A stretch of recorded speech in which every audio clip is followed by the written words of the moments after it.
Hello and happy Sunday morning, everybody, or as always, whatever time of day or whatever day you happen to be watching this, all I care about is the fact that you are here and you are watching. So thank you so much for joining me. I am so excited because, as I mentioned a couple weeks ago, we are going to take a small break from our Compassion Sunday School series because, guys, today is officially the first Sunday of a very, very special liturgical season in our church called Lent. So Lent is the season of 40 days that leads up to Easter, in case you didn't know, which is totally fine. We all have to learn at some point.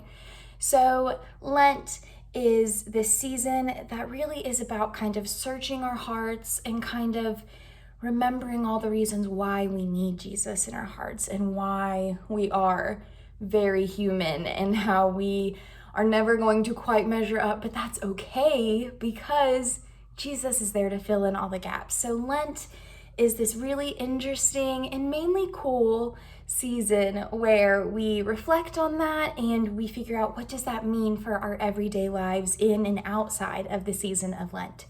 So in case you haven't caught on quite yet, I've been trying really hard to film our Sunday school episodes in my office, in the church office, or if the weather is pretty enough, I try to record them outside.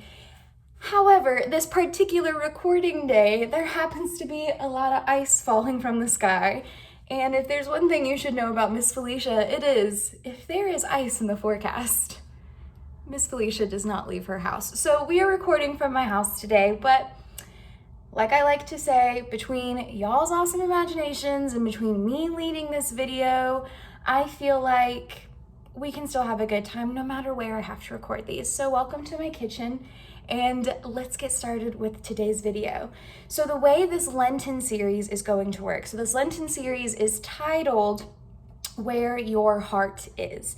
And so each week we are just going to we're going to read a new scripture together, and then we are going to kind of unpack what does this scripture mean and what should I be focusing on this week during Lent. Now, if you picked up a Lent take-home kit that the church has been offering the past few weeks, if you picked one of those up, each lesson in those weeks actually corresponds with each lesson that we will be doing on here. So it's kind of like you'll hear me kind of kick off the lesson and then you will use your Lent take-home kit to dive even deeper into the lesson and encourage your family to join you. If you want a Lent at home kit and you weren't able to get one last weekend, maybe because of the icy weather we had then too, or because of power outages, I know things got a little scattered, all of that to say, if you want a take-home Lent kit with these more in-depth lessons and crafts and games and coloring pages and all kinds of things, I have some left over. So if you want one, all your family needs to do is contact Miss Alicia and I will make sure you get that kit as soon as possible. So remember, if you want a Lent at home kit, you have to let me know so I can get it to you, okay? So look at your family and say, why don't I have a Lent take-home kit for Miss Felicia? And I'm sure the rest will fall into place and we'll get it figured out and we'll get you that kit. So until then, I always like to start out our Sunday school videos with a little moving around because who am I to ask you guys to sit and listen to me if I'm not going to give you a reason to move around first. So I invite everybody to stand up with me. I know I'm already standing. Come on, guys, stand up with me if you're not already standing. And I invite us to reach our hands all the way to the sky. We're reaching for that ceiling and then get that good stretch. Really reach for the sky. And then when you are done reaching for the sky, I want you to take your tippy fingers and take them the opposite direction and lean down towards your toes and see if you can touch your toes and then reach for your toes, and then we're gonna round our backs as we come up. Roll your shoulders back a little bit with me. Feel that good stretch, and then as always, if you've had a tough week, or I know the weather has not been great and it's been very cold and icy and rainy, you haven't probably been able to be outside as much as you would like to be. Maybe this just wasn't your favorite week in the world, but guess what? That is okay because I invite you to join me And we're gonna count to 10 and we are just going to shake and we are going to wiggle. We are either going to wiggle ourselves awake, we are going to wiggle that negative energy from the week just right off of us, or we're just gonna wiggle to have fun. Either way, I'm gonna count to 10, I'm gonna start wiggling and I want you guys to wiggle with me. So on your mark, get set, go. Wiggle, wiggle, wiggle. 1, 2, 3, 4, 5, 6, wiggle, 7, 8, 9, 10. Great job, you guys. Now that we got some wiggles out, we moved around a little bit, I invite you to take a seat. And now we are going to take 3 calming deep breaths together. So let's take our first one. Remember, we are breathing in the smell of flowers, but then we are blowing out the candles. So 1, 2, 3, take a deep breath in and then let it out. One more time. And then just one more time, third time. Good job. I love seeing some nice calm breaths. Now we can calm our bodies, and I hope you guys will be really great listeners for me for just the next little bit. So like I said, each week is going to have a different theme, and we are going to start each week with a new scripture. So this week we are going to be talking about storing up treasures. And what does that look like for us? What do I mean when I say we're going to talk about storing up treasures? Don't worry, you're about to answer all those questions, hopefully.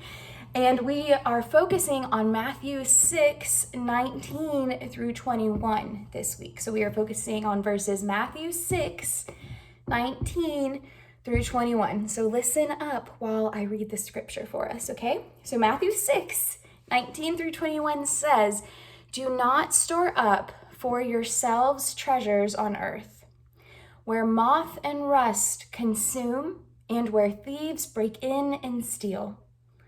But store up for yourself treasures in heaven, where neither moth nor rust consumes, and where thieves do not break in and they do not steal. For where your treasure is, there your heart will be also." I'm going to read that one more time because it's a really good scripture and I want to make sure you guys really heard it. So Matthew 6, 19 through 21, listen up with me. We're going to read it one more time. It says, "Do not store up for yourselves treasures on earth, where moth and rust consume and where thieves can break in and steal. But instead store up for yourselves treasures in heaven, where neither moth nor rust consumes and where thieves do not break in and do not steal. For where your treasure is, your heart will be also." So let's unpack that a little bit. And one way I know to unpack it is to actually share a story with you guys from when I was a little bit younger. So let me start off by telling y'all. So when I was 19, my grandma had to go into, well, my step-grandma had to go into a retirement home. And of course that was sad. We didn't love the idea of her going there, but that's where she was safest and that's where she needed to be to get the right care. So she went into a retirement home. Now, one of the things about going into the retirement home was she was not able to drive herself anymore. So suddenly her cute little white car, that was pretty old, didn't have anyone to drive it. And I just so happened to not have a car yet. So my family was like, "Felicia, you just take your grandma's car. No one else is going to be driving it." And throughout high school, me and my dad shared a car, so I had never had a car completely to myself. So I was so excited. Don't get me wrong, I was sad my grandma had to go into a retirement home, but I was so excited that a silver lining of that was that I finally had my very own car. Now, was this a very old car with lots of miles on it? And yeah, it was just really old. Was it anything super nice to the naked eye? No, but to me, this little car was everything. I loved this little car. I was so proud of it because it was mine and I was so excited to finally have my own car, to drive my friends around and go wherever I wanted. Because at that point I was in college and yeah, I was just really excited to have my own car. So I had this car Now, here's another thing that you're gonna learn whenever y'all get bigger and are able to have cars too, is if you don't lock your car, some people feel like they can just go right in it and take whatever they want. Locking your car is very important. Now, maybe it's because I had never had a car completely to myself, or because I was not handling fresh independence well, I don't know. But I just never remembered to lock my car, and it wasn't like a priority for me. So anyways, one morning I walked out of my dorm and I was going to get in my car, and I realized that the door, it was kind of ajar. Like, it wasn't shut all the way, but it wasn't open all the way. And I was like, I know I have some blonde moments, but I didn't leave my car open. And then I looked inside, and my car was a disaster. It was a wreck. Someone had broken into my baby of a car and had just trashed it. There were papers just like thrown everywhere. Stuff was missing that I thought to myself, why would anybody even want to take that? Like, I had a couple like little stuffed animals in it. Those were gone. I had like all these notes and like post-it notes from friends and just like little doodles and stuff like that. That stuff was either just torn up or I couldn't find it. All of these things that mattered a lot to me were suddenly just gone. And so yes, having somebody break into your car is upsetting, because it's just not nice to think about somebody I don't know going through my things. So of course, yes, I was upset that my car had been broken into, but what I really was the most upset about was the stuff that was missing from my car. The stuff that I had kept in my car, it wouldn't have seemed valuable to anybody else. That's why it like stunned me that they took half of it, because it was stuff where I was like, if you don't know the meaning behind this stuff, it's probably just junk to someone else. But anyways, the things that I kept in that car, yeah, they didn't seem like they would be very valuable to somebody else, but they mattered a lot to me. Like I said, in the glove compartment, I had all these like notes from friends in high school from like after we had graduated. I had some like cute stuff that I had planned on hanging up in my dorm. I just had a bunch of stuff that was really important to me in that car. So whoever broke into my car, I never found out. It's hard to catch people that do that. I did learn to lock my car after that, but in the meantime, whoever it was that broke into my car, they emptied all of that stuff that really mattered to me. So yes, I was so lucky that they didn't steal my car altogether and I still had my car, but the piece of my heart that I felt like I had really put into my car was gone. All those memories, all those little sentimental things were either destroyed or gone. And so that hit me pretty hard.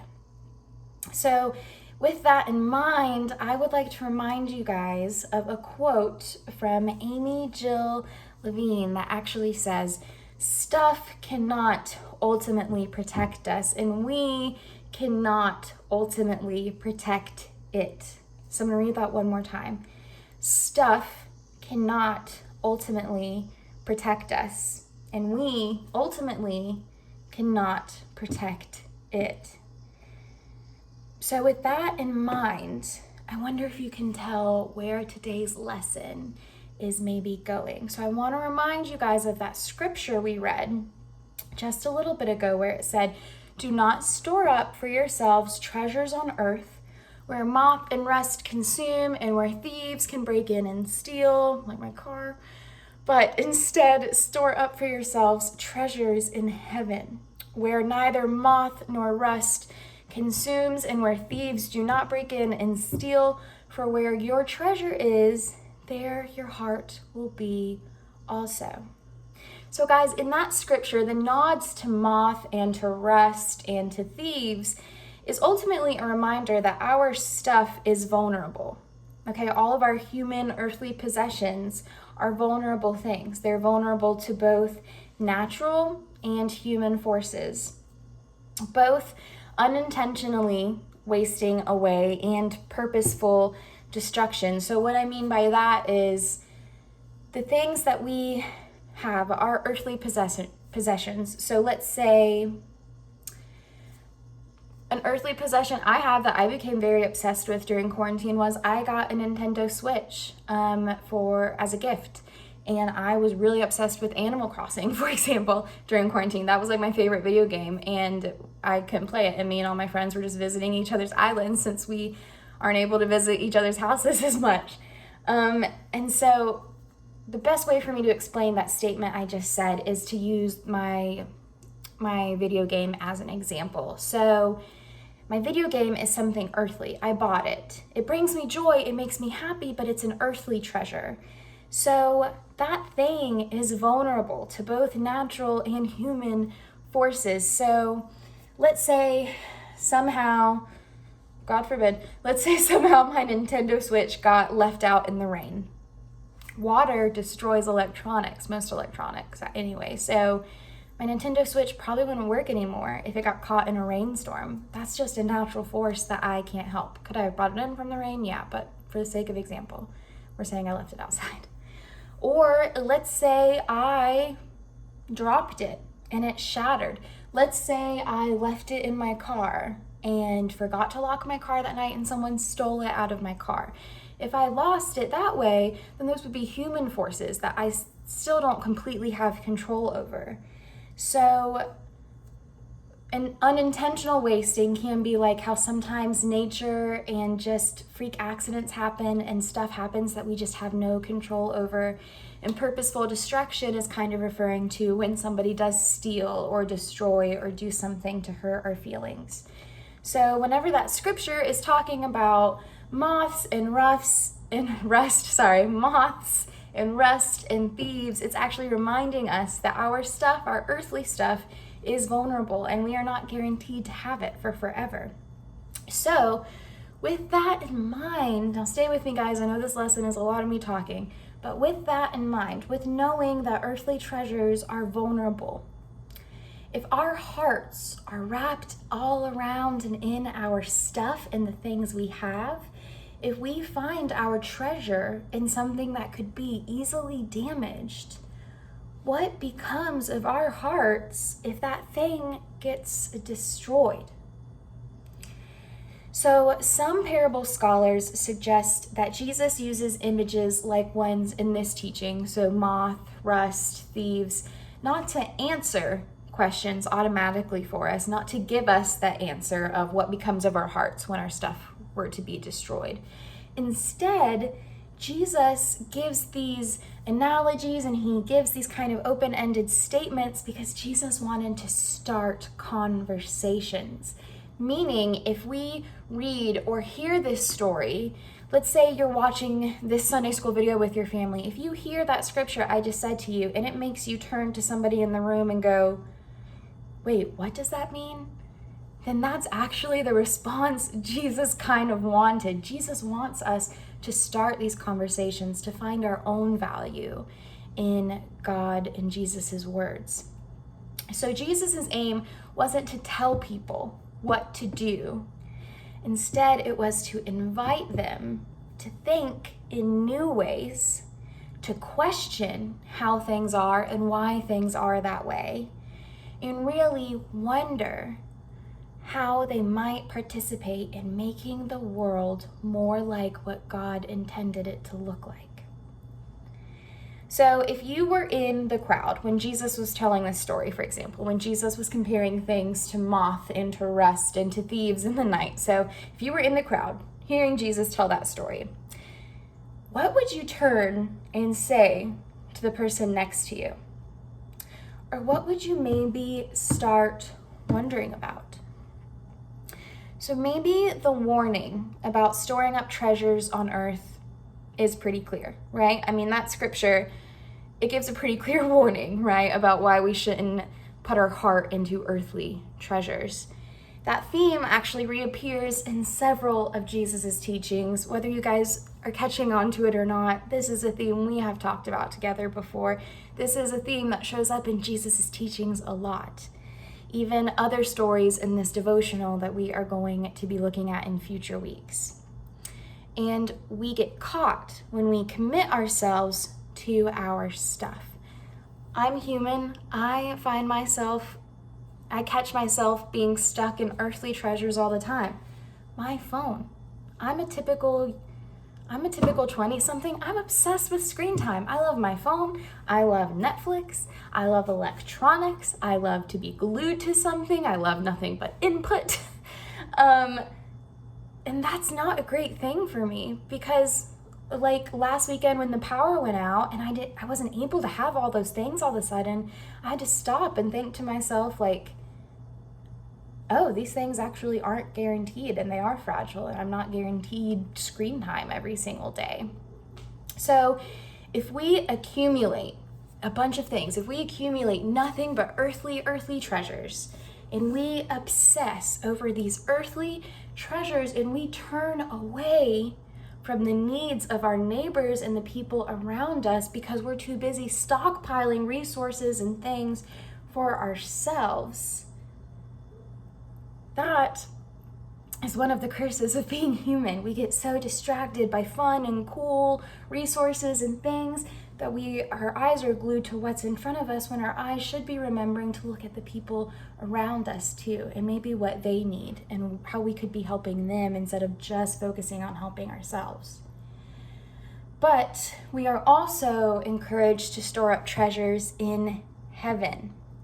So what might those treasures be? How do we collect treasures for heaven? What does it mean to keep heavenly treasures safe? So when I think about that instruction from Jesus to store up heavenly treasures, to concentrate on the kind of treasures that thieves can't break in and steal, I know that when Jesus is saying that, it's not just a reminder that I shouldn't keep old notes from friends in my car or keep some of my favorite stuffed animals in my car. Deep down, I can still remember what a lot of those notes said, and it makes me smile. I can think about that little stuffed cow I used to keep in my backseat that my mom gave me, and it still makes me smile.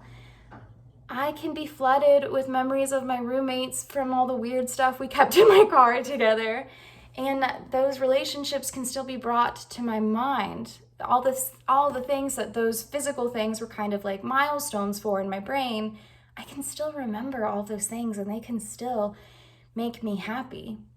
So all along, it was what they pointed to, not the things themselves that were really of value to me. Did I really have a lot of stake in that tiny, that's punny, steak. Did I really have a lot of value in that tiny cow? Was that cow worth everything to me? No, but my relationship with my mom is, and she gave it to me. And so that's why losing that cow mattered to me so much. And little Post-it notes from my friends with little catchphrases and jokes all over them. Were those actual Post-it notes super valuable and unreplaceable treasures? No, what was unreplaceable was the memories that those catchphrases and jokes reminded me of. So all along, the things in my car that were taken from me, it wasn't about those things. It was about what those things pointed to. It was about the way the memories associated with those things made me feel. So guys, Jesus isn't teaching, or his teaching isn't just some warning from not living our lives a certain way. It's also a call towards living a different way, in a better way. It's kind of like a realignment or a redirection of our hopes, of our dreams, and of our attention. So as we journey through Lent together over these next several weeks, as we ponder what treasures in our lives are really of value to us, maybe together we are going to be able to find where our hearts are and what we should do with them. So with that in mind, thank you guys for hopefully paying really great attention while I was talking. We have a family page that should be going out with this video if the power stays on and there's no technical difficulties. It's just some extra questions for you to discuss as a family, or just some things to kind of help you maybe go a little deeper with this concept or understand some of the things I talked about a little better. As I said earlier, if you want a Lent at home kit, which talks about all of this and then some, and has crafts that go along with every lesson and etc., just let me know and I will make sure that gets to your house as soon as possible. In the meantime, thank you guys so much for watching this video.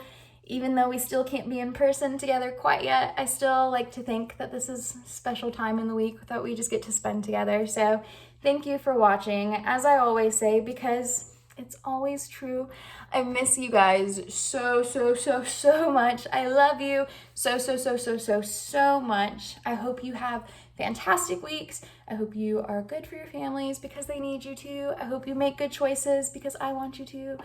And I hope you guys just have the best week. As always, if I said anything that sparked some questions, or there's something I said that you are just really rattling your brain and you're like, I don't understand what she meant by that, my inbox and cell phone are always open for questions or just to talk. So never hesitate to reach out or follow up with anything that I say in these videos. So again, I hope you all have a great week, and I will see you next Sunday as we continue to explore where our hearts are during this Lenten season. I'll see you guys there. Make good choices. I said it again because I want you to. And have a great week. Bye.